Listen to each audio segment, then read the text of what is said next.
आज ही Doubtnut app download करें। Doubtnut पर होगा अब आपके सभी मैथ्स, केमिस्ट्री, फिजिक्स और बायोलॉजी डाउट्स का सफाया। बस अपने क्वेश्चन की फोटो खींचो, उसे क्रॉप करो और तुरंत वीडियो सोल्यूशन पाओ। Download now.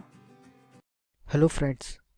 अब हम देखते हैं कि अगर हम अमोनिया NH3 और CO2 की बात करें और इनको अगर हम कंपेयर करें on the basis of readily absorbed on the surface of charcoal, तो इनमें से कौन सी गैस है जो सबसे ज़्यादा देर तक एब्जॉर्ब रहेगी चारकोल के सरफेस पे।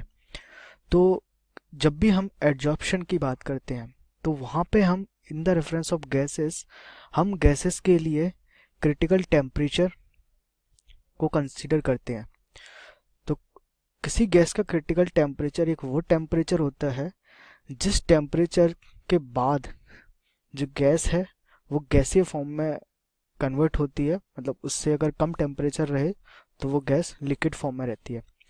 तो क्रिटिकल टेम्परेचर हमें अमोनिया और CO2 का समझने के लिए हमें उनके स्ट्रक्चर्स के देखना पड़ेगा। तो अगर हम दोनों के स्ट्रक्चर की बात करें तो यहाँ पे हम देख सकते हैं कि अगर हम अमोनिया की बात करें तो हमारे पास अमोनिया के अंदर 3 सिंगल बॉन्ड्स हैं जो नाइट्रोजन के साथ हाइड्रोजन को जोड़ते हैं, और हमारे पास एक लॉन पेयर है जिसे हम बोलते हैं लॉन पेयर।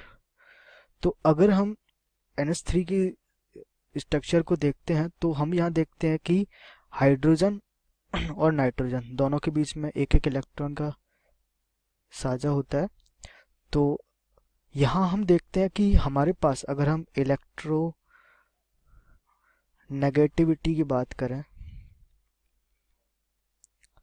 तो हम जानते हैं कि nitrogen is more powerful than hydrogen.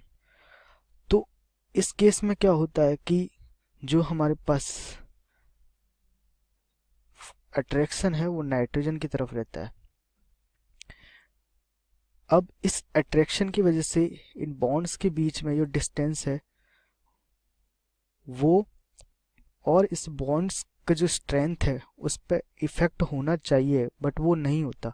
उसका रीजन है ये लॉन पेयर, क्योंकि लॉन पेयर इसको डिस्ट्रैक्ट करता है जो कि आपस में बैलेंस हो जाते हैं, जिसकी वजह से ये जो अट्रैक्शन है वो इतना पावरफुल नहीं होता और जो बॉन्ड्स हैं वो स्टेबल रहते हैं।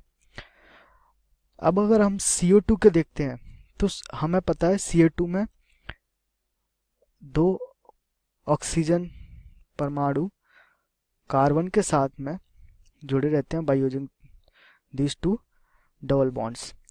अब हम अगर इलेक्ट्रोनेगेटिविटी के लिए देखें तो हम जानते हैं कि कार्बन की इलेक्ट्रोनेगेटिविटी ऑक्सीजन से बहुत कम होती है, और इसी रीज़न से यहाँ पर जो हमारे पास इस अट्रैक्शन को हम बोलते हैं डाइपोल अट्रैक्शन। तो इस डाइपोल अट्रैक्शन की वजह से होता क्या है, जो इलेक्ट्रॉन्स हैं वो ऑक्सीजन की तरफ अट्रैक्ट होने लगते हैं और ऑक्सीजन के ऊपर नेगेटिव चार्ज आ जाता है और कार्बन के ऊपर पॉजिटिव चार्ज आता है। इस अट्रैक्शन की वजह से हमारे पास जो बॉन्ड्स हैं उन बॉन्ड्स की स्ट्रेंथ है वो कम होने लगती है। इस स्ट्रेंथ के कम होने की वजह से हमें कार्बन के लिए कार्बन डाइऑक्साइड और इस बॉन्ड को ब्रेक करने के लिए हमें जो हमारा क्रिटिकल टेम्परेचर जो होता है वो हमारा लो रहता है यहाँ पे। जबकि यहाँ पे क्योंकि बॉन्ड स्टेबल्स रहते हैं तो हमारे यहाँ क्रिटिकल टेम्परेचर जो है वो हमारे पास हाई रहता है। तो अब हम एड्जॉर्प्शन को देखें तो एड्जॉर्प्शन किसका हाई रहेगा, जिसके लिए क्रिटिकल टेम्परेचर हाई है। तो अब हम कह सकते हैं कि जो हमारा NH3 है वो मोर रेडिली एड्जॉर्ब्ड होगा चारकोल के सरफेस पर in comparison to CO2। Thank you. Class 6 से 12 से लेके नीट, IIT, JEE मेंस और एडवांस के लेवल तक 10 मिलियन से ज्यादा स्टूडेंट्स का भरोसा। आज ही डाउनलोड करें डाउटनेट ऐप या व्हाट्सएप कीजिए अपने डाउट्स 8400 400 400 पर।